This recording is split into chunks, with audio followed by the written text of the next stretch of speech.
Hi everyone. So in this video we are covering the Anglo-Norman period. This is the second class in the series of History of British Literature under the UGC NET English complete course. So we will be dividing this age into the three parts, right? We will talk about the events at this age was eventful, right? Then we talk about the linguistic aspects and then the literature. We will be covering your writers and their most important works. And if you're new to this channel, you should know that My Professor Note provides you exam-oriented study material, complete preparation roadmap, and the mentorship program as well, right? Now we will be targeting for the JRF in this December session exam. So get enrolled soon. Here are the contact numbers on your screen. Right? Okay. So we are covering today Anglo-Norman period. Anglo-Norman period started in the 1066, ended in the 1350. So 1066 is the age that you have to remember. We also discussed this in the previous video. So this is a time period when Battle of Hastings took place. The William, Duke of Normandy from France, came and invaded the England. And the last king of the Danish Empire and your Anglo-Saxon, which is the Harold Hrothgar, he was killed. And the French army, the Normans, the French people, established its rule in the England. Right? Now this is the Norman period. Their influence came. There is a transition in the literature, in the language, and in the culture as well. Okay, so this is the first event that you have to remember. The most of the questions, if you will see from this age, they are talking about what is the three that the England has become the three language nation after the Norman conquest, right? So what are those languages, right? Mostly they are asking questions from language, the words like a mutton and beef, from where they are coming, and the questions about the Magna Carta, that when it was signed, right? So these are some of the very major events. There are also questions from the works. Every single thing I will discuss here in this video, and after that there will not be any need to go to any other source and cover this age for your exam, right? So this is the very first event we have in 1066. Now the second event is the 1215, which took place in the 1215 June, which is the issuance of the Magna Carta. Magna Carta is the Latin word. Magna Carta is the Latin word for Great Charter. So this is the first document about limiting the power of the monarch, so that he or she, whosoever will be sitting on the throne, cannot exploit their people and their power. And why did this happen? Because King John was the king back then of England. He was exploiting the property and crushing the rights of the barons. So they wrote this Magna Carta in 13th century in order to put the control on the power of the King John, so that he cannot exploit them. This is how it came into the existence. Magna Carta, known as the Great Charter. Who signed this? King John.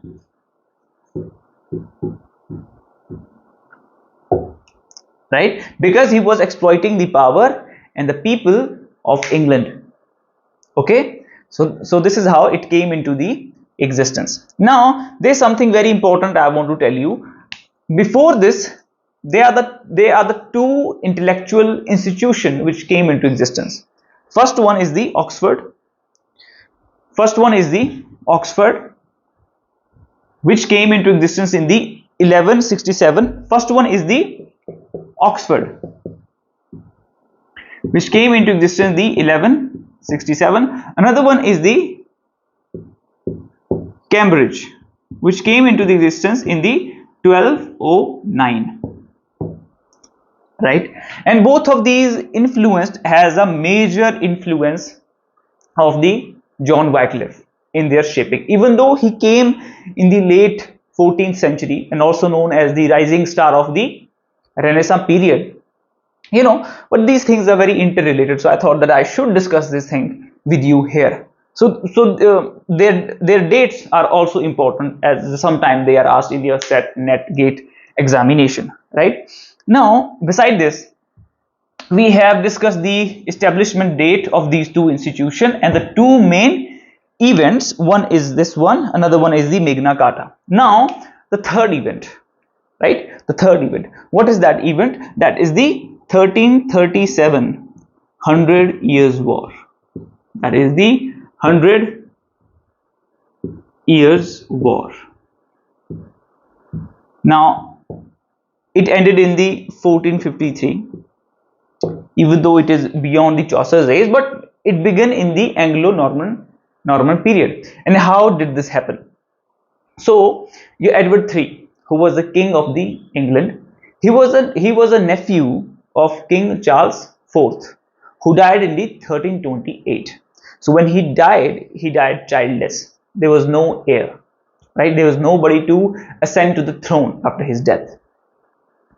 Then the Edward III was the assumed king, who will be sitting on the throne of France, and he claimed to the crown. And this decision was not taken kindly by the French people, because in France back then there was a rule that the king can only be from the father line, not from the mother line, because he was the son of Charles IV's sister, and they denied this thing from happening. But he claimed to the throne and ascended to the throne of France, and the people of France denied. The dispute emerged, and they brought the new king to the throne, and that's when this war breaks out, right? So this is when this 100 Years War started in 1337 and ended in the 1453, almost 116 years, but they call it is a hundreds of years war. So I think this is how this term came into existence. This war was between the England and France. I know you already got idea. You are a very sharp mind aspirants. France, and the France is the one who won this war at the end, and the England had two provinces in France under their control. They also lose them, right? So this is the another event that you have to remember from this age. Okay, now once we have discussed all these events, beside this, now we have the linguistic features. Now, when Norman came to the England, so obviously there will be a transition in language, literature, and culture, and 10,000 words were borrowed from French to English, which later become the integral part of the English language. And this is how the English language is formed, by taking words from different languages, right? So 10,000 words were borrowed from the French language. Now, during this period, in this Anglo-Norman era, there are the three languages which were prevalent, and that is the reason that this Norman England is called the three-language nation as well. And many a time there are the questions around these three languages. So the first language we have is the Latin language, is the Latin, which was the language of the clergy, and that was the main reason for the corruption in England, because clergy in the churches, the Bible is written in the Latin language, and the language of the common people, number two, is the English, and they are unable to understand that language. Then your Wycliffe came, who translated this Bible, which was written in the Latin language, to the English, right? So this is a revolution he brought, reformation in the churches. Third language is the French language. This language was the language of the courts, spoken by the noble people, upper class people were having conversation in the French language. So these are the three languages which were spoken in the England back then. This is a another thing you have to keep in mind. Now, besides this, there's another fact that you have to remember while we are discussing these language features, is that there were 5 dialects this time. We had the Western dialogue, we had the West Saxon dialect, right, which was the dialect of the King Alfred. So West Saxon dialect, we have now the Southern West dialect, right? And then from another one, which is the Kentish, which was the another dialogue, which is the another dialect. From this we have the Southern East dialect. This is how their name got changed, after this Norman conquest. Then another one we have here, the 2 more dialects which came from the Mercia. Mercia was the middle part, of England. The Mercian dialect there was. So from Mercia came your West Midland and East Midland. And East Midland is the language, is the dialect which was selected by the Chaucer to write his works. Why? What was the main reason? Because East Midland was spoken in London, and London was the center of trade and commerce, culture and writing. And this is how the authority, the economy influences your culture. Only their dialect came, only their dialect was chosen by Chaucer for his writing, which today has become or turned into the standardized English in the contemporary era, because there was the influence of authority. Because this is the dialogue which is used in the London, and London is the center of trade and commerce. So this is why in Marxism and culture studies it is being said that the culture is influenced or made according to the authority. It is always in their interest, right? So the economy, the power influences your culture. It influences the values, the mindset, how a person should behave, right? This is how the things are being advertised. This is how we are consuming the content. Well, we're going to the culture studies side. So yeah, East Midland is the dialect which is chosen by the Chaucer for his writing, and which later on got developed into the standardized English that we are speaking in the contemporary era, right? So, and then there was a 4th dialect as well, which is the Northern dialect. This is the new one. Okay, now this is it about the languages, right? And how they came into existence. Now we come to the third aspect of this age, which is the literature, right? Okay, in literature in the 12th century we did not have any work of that supreme importance, but there are a couple of works that we should discuss here. One is the Ormulum by Oram Nightingale. Then we have another one is the Owl and Nigst Nightingale. The Owl and Nightingale by the Nicholas of Guildford.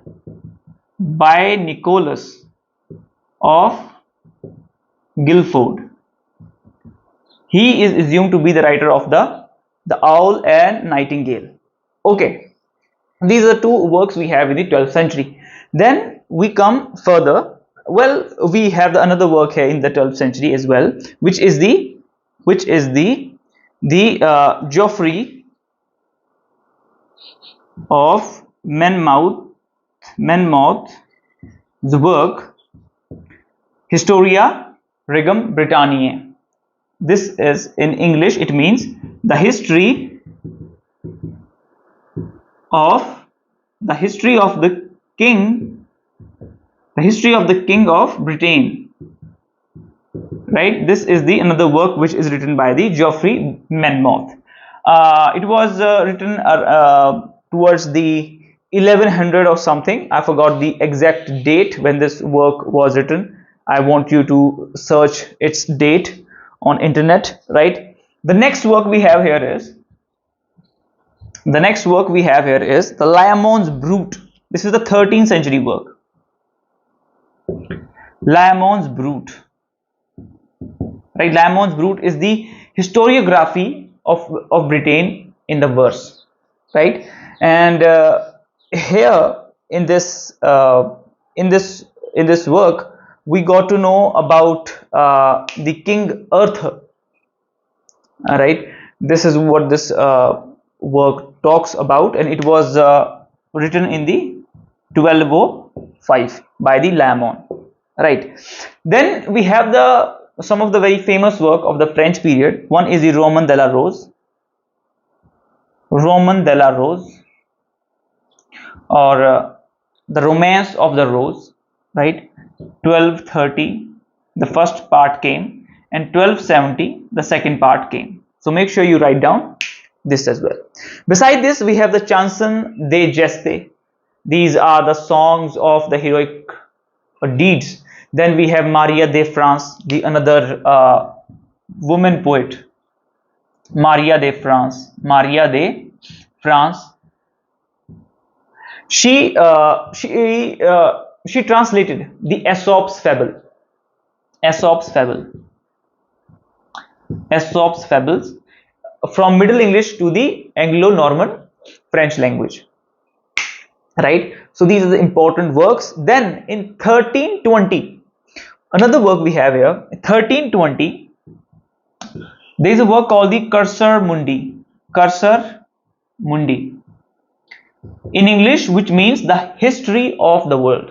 It was written in the 1320. So these are the important works that you have to remember from exam perspective from this age, and this is all what we have to know here. And if I talk about the literature, what kind of literature they were writing? So they were writing about war, religion, they were writing about the virtue, they were writing about the chivalry. There came a new genre into existence, which is the romance. Now romance is not only about love, right? Romance is about the knight's life, the chivalry means the quality that a knight's supposed to have, the courage, the honor, all of these things. And it is about their quest for courtly love. Right, so this is what we get to see in literature during this age. So we discussed here three things. That was the event, and one event I missed here. I know this age is dated between the 1066 to 1350. In 1348 there was a Black Death. And that we can also discuss in the age of Chaucer, as age of Chaucer starts in the 1340. So it will be better if we discuss this in the age of Chaucer only. But since I have said this, so Black Death came there, bubonic plague was there, which swept almost half of the population of the England. So bubonic plague is a disease that was born out of the rats. You just have to remember the date of this event. So this is it for this video. In the next video we will talk about the Chaucer's age, right? All the important aspects which will help you to crack your NET JRF examination. So keep watching, keep learning.